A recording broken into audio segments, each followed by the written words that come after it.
ወደ አላህ ስንመለስ አላህ ይደሰትብናል። ሱብሃንአላህ ወንድሜ እህቴ፣ አላህ ከተደሰተብሽ፣ አላህ ከተደሰተብህ ወንድሜ ከዚህ በላይ ደስታ አለ? አላህ በእኛ ላይ ሲደሰት ነቢዩ ሰለላሁ ዐለይሂ ወሰለም ምናሉ? ለላሁ አሸዱ ፈርሐን ቢተውበት ዓብድህ ሒነ የቱብ ኢለይህ። አላህ በባሪያዎቹ መመለስ ተውባ እጅጉን ይደሰታል። ወደ እሱ በሚመለሱ ሰዓት ወደ ሰው ከተደሰተ የበለጠ ወደ እሱ ስትመለሱ ይደሰታል። አላህ ከተደሰተብን ከዚህ በላይ ምን አለ?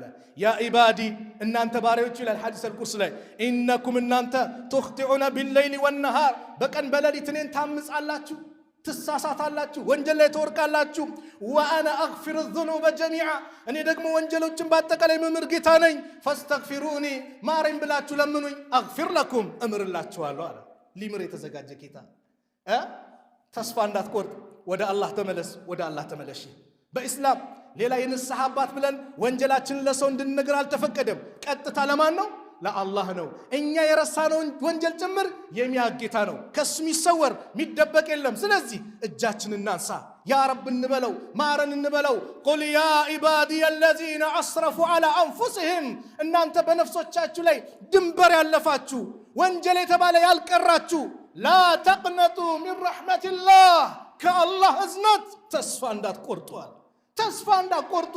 ሸይጣን ተስፋ ያስቆርጠሃል። ይህ ሁሉ ወንጀል ሰርተህ ጨፍረህ ደንሰህ ዘለህ ሂጃብሽን አውልቀሽ እንደፈለግሽው ነሽ። ዛሬ ልትመለሽ ትመጫለሽ። አታፍሪም? የሁሉ ዓመት እንደፈለግሽው ነሽ። አላህ ምን አለ? ላ ተቅነጡ ሚን ረሕመቲላህ ከአላህ እዝነት ተስፋ እንዳትቆርጡ። ለምን? ኢነላሃ የግፊሩ ዙኑበ ጀሚዓ አላህ ወንጀሎችን በአጠቃላይ የሚምር ጌታ ነው።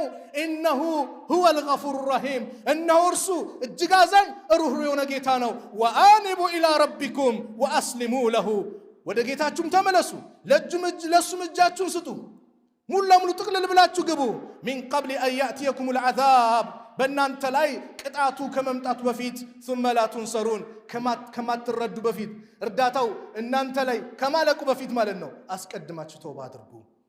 ሰውነን ወንጀል ላይ እንወድቃለን። ኩሉ በኒ አደም ኸጣ ነው። የአደም ልጅ በአጠቃላይ ስህተት ላይ ይወድቃል። እኔ ጥብቅ ነው የሚል ማንም የለም። እንወድቃለን። ሰሃቦችም ወድቀዋል። ሰሃባው ነው ኸምር የጠጣ አለ፣ ዝሙት ላይ የሚወደቀ አለ። ነገር ግን እነሱ አብዴት አድርገው አሻሽለው አልሰሩትም። ወዲያው ምን አሉ? ተውባ አደረጉ፣ ወደ አላህ ተመለሱ። ሰውነን እንወድቃለን። ግን ምንድነው የሚጠበቅብን? ያ ረብ ማረን እንበል። እኛ ችግራችን ነገ፣ ዛሬ፣ ከነገ ወዲያ እያልን የምንሄደው አካሄድ ነው።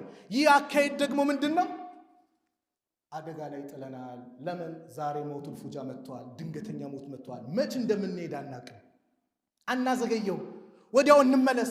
40 ዓመት ሲሞላኝ ሳገባ ይሄን ህንጻ ስጨርስ ትምህርቴን ስጨርስ የሆነ ነገር ላ ማንም ጊዜውን አቅም ኢዛ ጃ አጀሉሁም ላ የስተእኺሩነ ሰዓተን ወላ የስተቅዲሙን ሰዓቲቷ የመጣች ሰዓት አንድ ሰዓት ወደፊት ወደኋላ የለም፣ በዛው ሰዓት ነው። ስለዚህ ወኢኒ ለገፋር አለ እኔ መሐሪ ነኝ አለ አላህ። ለማን? ሊመን ታበ ለተመለሰ፣ ወአመነ መልካም ስራ ላመነ፣ ወአሚለ ሷሊሐን መልካም ስራ ለሰራ፣ ثم اهتدى ከዛም ቀጥተኛው መንገድ ለተመራ እኔ መሐሪ ነኝ። አላህ እጁን ዘርግቶ እየጠየቀን ነው። ተውባ የሚባለው ይላሉ ዑለማዎች መስፈርቶች አሉ። አተውበቱ ዋጅበቱ ሚን ኩሊ ዘንብ ነው። ከሁሉም ወንጀል ተውባ ማድረግ ግዴታ ነው። فإن كانت المعصية بين العبد وبين الله ወንጀሉ በአላህና በባሪያው መካከል ከሆነ لا تتعلق بحق عدمي ከሰው ልጆች ጋር ማይገናኝ ከሆነ فلها 3 شروط 3 መስፈርቶች አሉት። የመጀመሪያው أحدها أن يقلع عن المعصية ከወንጀሉ ፍልቅቅ ብሎ መውጣት ነው። መውጣት ነው የመጀመሪያ። ከዛ ነገር ፍልቅቅ ብሎ መውጣት ነው። والثاني ሁለተኛው أن يندم على فعلها በሰራው ወንጀል ሊጸጸት ይገባል። እንደዚህ አድርጌ ብሎ ሊጸጸት እንጂ አቤት ስጠጣው የነበረው ኸምር፣ አቤት አቀፊያ ሲሄድ የነበረችው ልጅ እያለ ፊሊንጉ ፍላጎቱ ስሜቱ ሊመጣለት አይገባም። ደስታው ሊጸጸት ነው የሚገባው። ሶስተኛው ደግሞ አይ عزم ነው፣ ቆራጥ መሆን ነው። አያዕዚመ አላ يعود إليها أبدا መቼም ወደዛ ላለመመለስ በዚህ ነይቶ ነው ሊተውበት የሚገባው። ቆይ ረመዳንን ገብቼ እወጣለሁ ማለት አይደለም። ቆይ እቺን ወር ጨርሼ ከዛ በኋላ ላ ቀጠሮ ማንም ሰርተፊኬት ሰጠን እድሜያችን ይርዘም አይርዘም አናቅም። ነደም ጸጸት